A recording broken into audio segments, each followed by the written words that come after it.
This series presents information based in part on theory and conjecture. The producer's purpose is to suggest some possible explanations, but not necessarily the only ones, to the mysteries we will examine.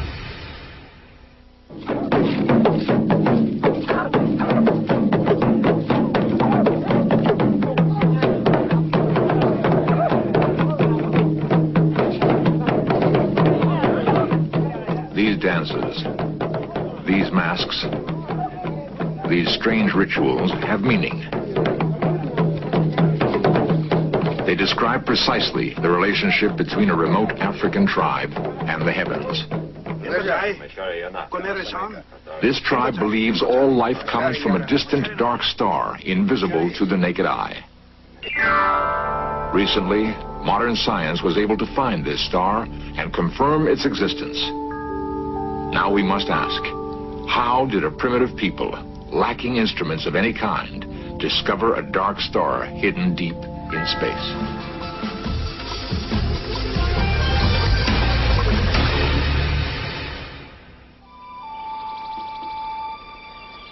In Central Africa, among fortress-like cliffs on the southern edge of the Sahara Desert, live a people called the Dogon. 1,000 years ago, fleeing from warring tribes, the Dogon found refuge here. The Dogon have endured and preserved mysterious ancient knowledge. Knowledge of an invisible star and its movements through the heavens.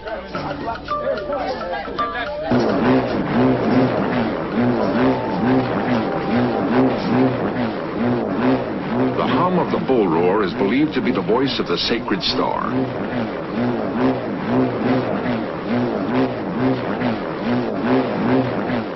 It calls initiates to a ceremony high in the cliffs.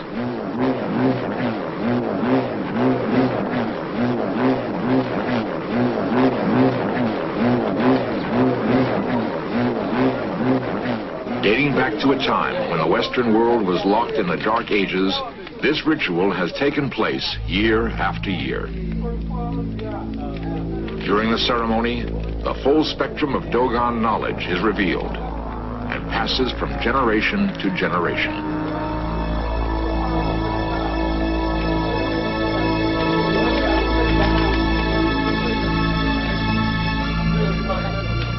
A circle within a circle depicts Saturn and its rings, which can only be seen with a telescope.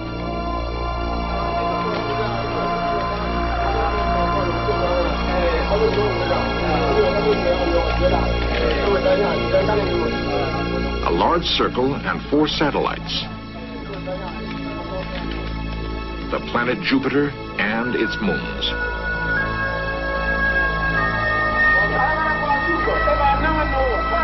Most remarkable is this symbol. It represents the orbit of the Dogon star, a phenomenon deep in stellar space. Yet, no such orbiting star is visible from the Earth. It was not until this century that Western astronomers began to suspect its existence. A desert tribe called the Dogon, isolated in the African wilderness, may have identified a star invisible to the unaided eye. How is this possible? How could the Dogon possess this sophisticated astronomical information? Approximately 200,000 Dogon live in 300 villages scattered through their land. Throughout most of Africa, the simple melodies of the shepherds' flutes reflect the unchanging pattern of village life.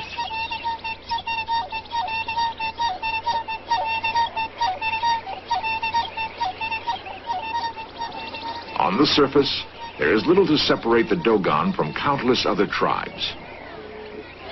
What makes the Dogon different is a unique social harmony maintained by strong tradition. Among these people, murder, theft, and suicide is all but unknown. Greed is rare. Disputes are settled by debate in open forum.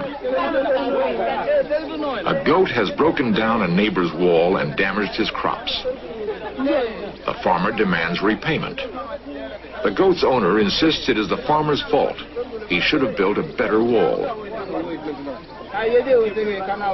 The elders decide that indeed the wall should be stronger, that both men should rebuild it and replant the crop.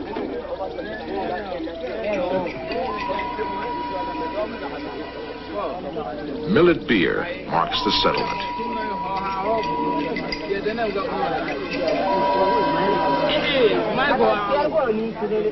The Dogon believe in a perfectly ordered existence. They believe they are a part of something much greater than themselves.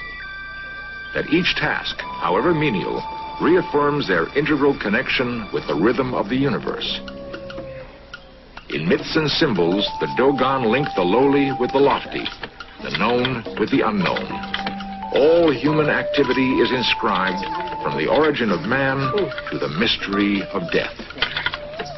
The spinning and weaving of cotton describes the Dogon myth of creation. Each strand by itself is of little importance, but united by a guiding intelligence, they become an ordered fabric.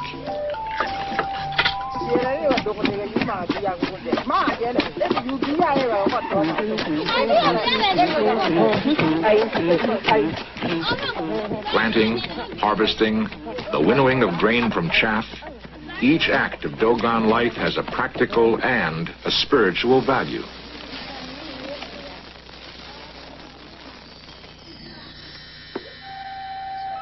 The study of the Dogon has lured men like Dr. Hans Guggenheim, an anthropologist from Harvard University. He has probed the relationship between the Dogon and their mysterious dark star. In order to discover this mystery, the mystery of Dogon knowledge about the stars, we have to begin by looking at the inside of their granary. Because the Dogon link in their knowledge the science of growing grain and the understanding of the stars. All ancient civilizations have needed knowledge of the heavens for the growing of grain. Just as ancient astronomers studied the positions of the sun, moon, and stars, Amandingi, the elder, climbs to a place among the rocks to observe the sun as it moves along a heelstone. He will determine the exact time when his people must sow the seed that will ensure their survival.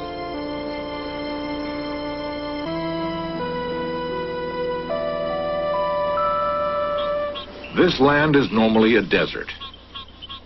The rainy season is short. Planting must begin at precisely the right moment. The harvest which follows must last through the harsh months of drought.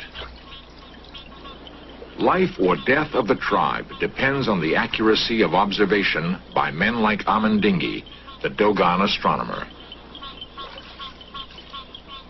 As Amandingi studies the heavens, is it possible that he can reach beyond the visible universe? Is it possible that he can sense phenomena deep in space?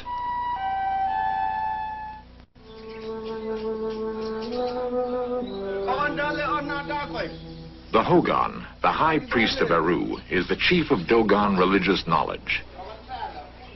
Selected more than 30 years ago by signs and prophecies, he lives a prisoner in a small temple compound. The Hogon is adored and provided for by his people, but cannot be touched by man or woman. He is the living repository of all that is known. His isolation from worldly needs and worldly concerns ensures that the sacred knowledge he keeps will remain pure. Should the Hogon be contaminated by human contact, he must be killed.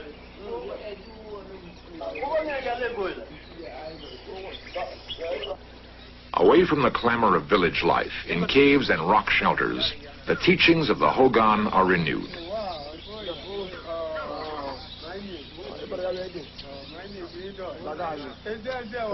Tribal legend tells us that beings called Numo descended from the sacred star and appeared before the Dogon